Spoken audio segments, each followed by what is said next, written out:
further ado, let's have some live music from my first guest for this week. It's the pianist Daniel Grimwood playing the music of that pioneer of romantic music, John Field. This is the Nocturne No. 5, live on Intune.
Thank you very much indeed to Daniel Grimwood playing live for us John Field's Nocturne No. 5 in B-flat major.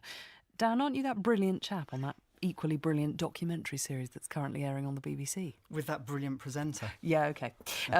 No, Daniel very kindly joined me on a couple of episodes of this Romance and Revolution series that we've been making for the BBC about romantic music, and we were talking about Liszt and about Chopin, the way that those figures revolutionised piano music. Yes. The same is absolutely true of John Field, this extraordinary man. I mean, with an amazing life story as well. Oh, yeah, the most incredible and tragic story in a way.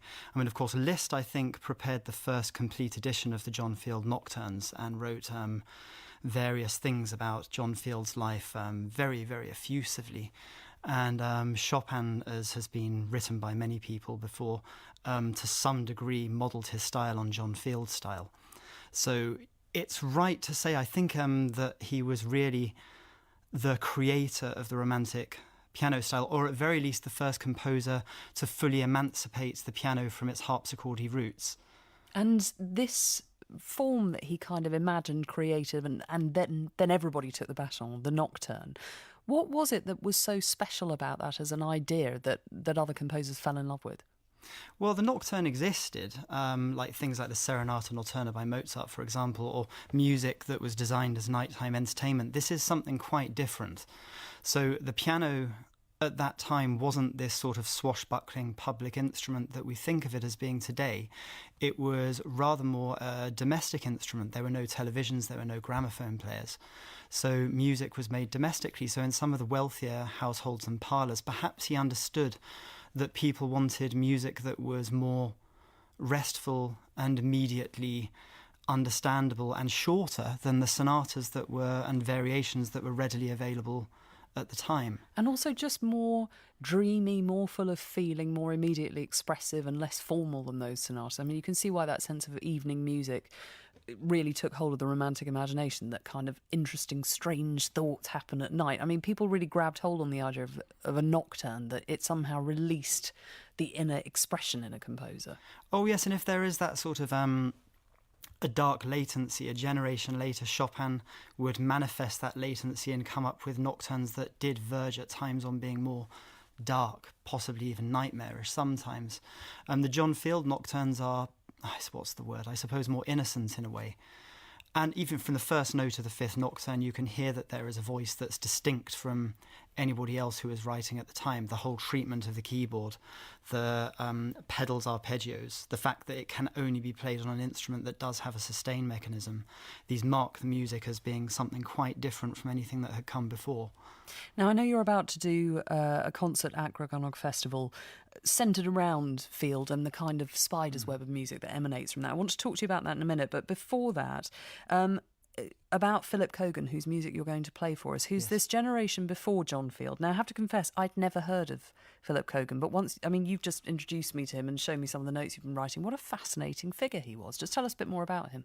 Well, as far as I can tell, so this started as a direct result of the Greg Festival.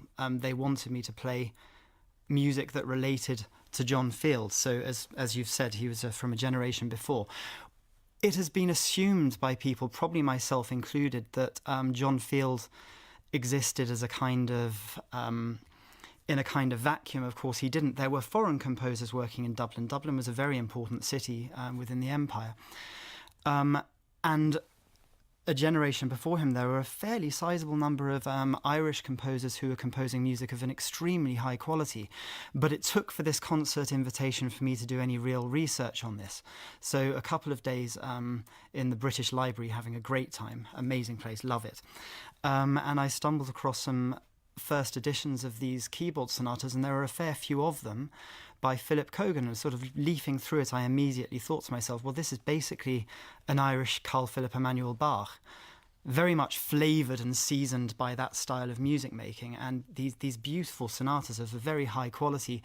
And he works with and even collaborated with Tommaso Giordani, who was John Field's teacher in Dublin before he moved to England to study with Clementi. And it's highly likely and probable that he would therefore have known the child John Field before he left on his travels ultimately to Russia.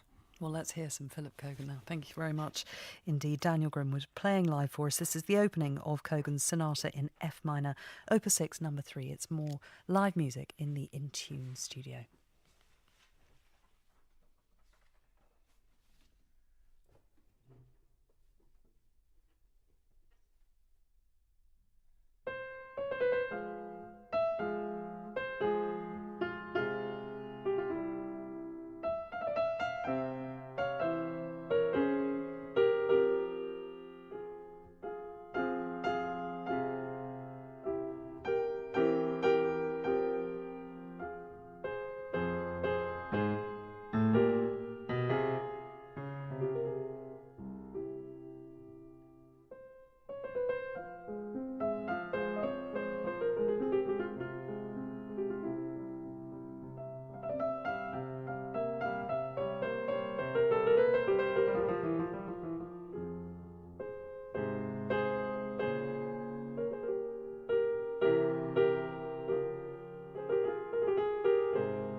Wonderful music. Thank you very much indeed. That was Daniel Grimwood playing live Philip Kogan's Sonata in F minor, Opus 6, number 3. That was the first movement. And that music will be heard at the Gruganock Festival when Daniel's going to be playing there next week on an instrument contemporary with the work of John Field. Just tell me about what the pianos that you'll be playing. Oh, well, it's an 1801 Broadwood square piano, which came into my possession a short time ago. And the festival requested that this instrument come up. I mean, the last time I performed there, I also used a period instrument, which was an 1850s Pleyel. This is very much the type of piano that this music might have been listened to on in private homes. Do you have loads of pianos just sitting around, Dan? I mean, I know you are a huge fan of playing on period pianos. I know it's one of the things that you love. Just tell me there's some warehouse somewhere with 50 beautiful pianos in it.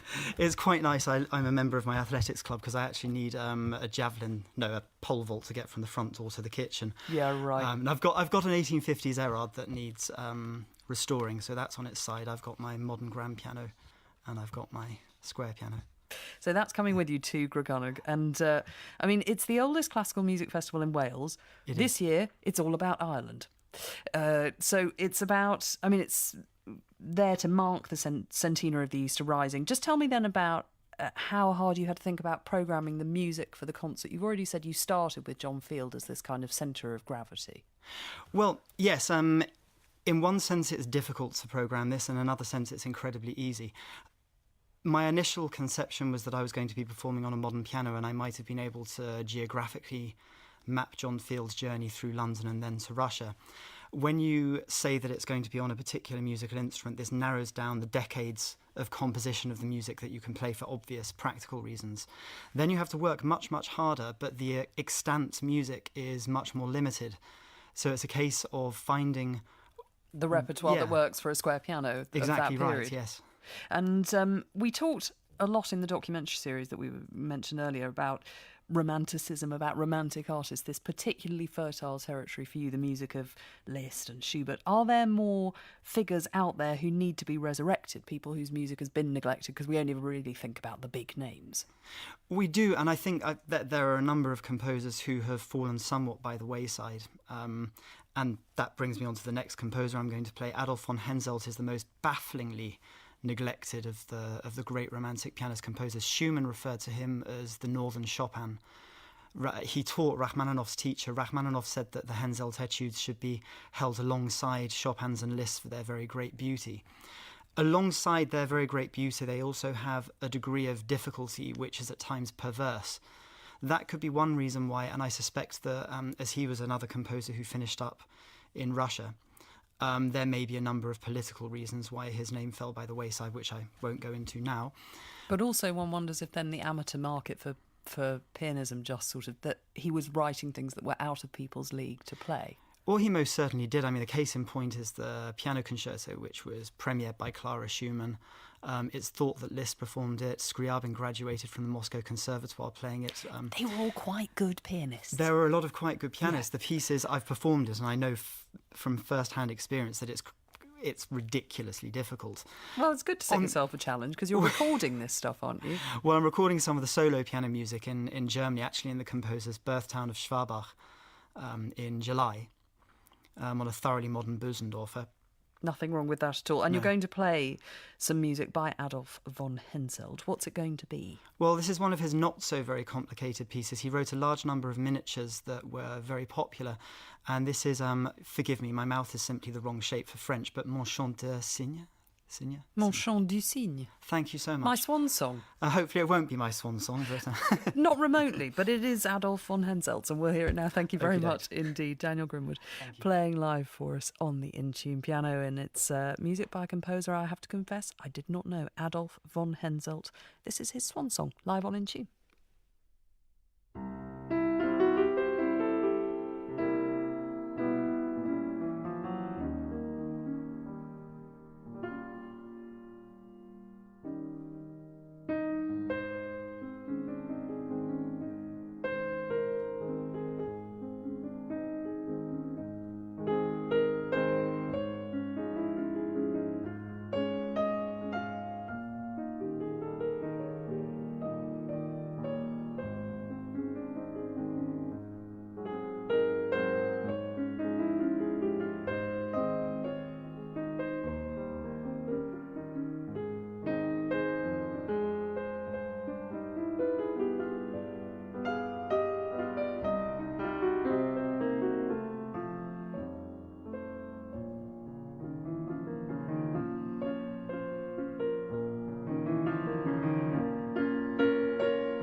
Music by the little-known Adolf von Henselt. That was his swan song. If you want to hear more Daniel Grimwood's recording music by Henselt next month in Germany, should be out in time for Christmas or so, Dan. Yep. And Nocturnes is the title of Daniel Grimwood's concert recital. It's at Granoff Festival next Tuesday, the 21st of June, 7:30 at the Music Room in Granoff.